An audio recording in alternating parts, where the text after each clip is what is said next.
How to get Walmart Pay Stubs. Hello everybody and welcome to our channel. Today you're going to learn how you can get Walmart Pay Stubs, so please watch till the end to properly understand the tutorial.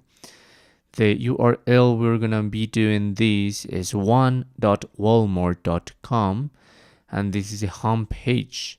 If you want to go into your dashboard, you must log in. There, here in this corner, in the top right corner, there's a word login, so you're gonna be able to get this dashboard and go into my pay stub. By now, I don't know why here it says log out, because I have not get my credentials, because you need your user ID, the country, region, and your location. And once you have done that, you must sign in. In case you don't have the proper help here, you can make a phone call to this number in order to receive some help here in one.walmart.com. And that's how you can do it. This is simple, just go into my pay stub, and that's it. Thanks for watching.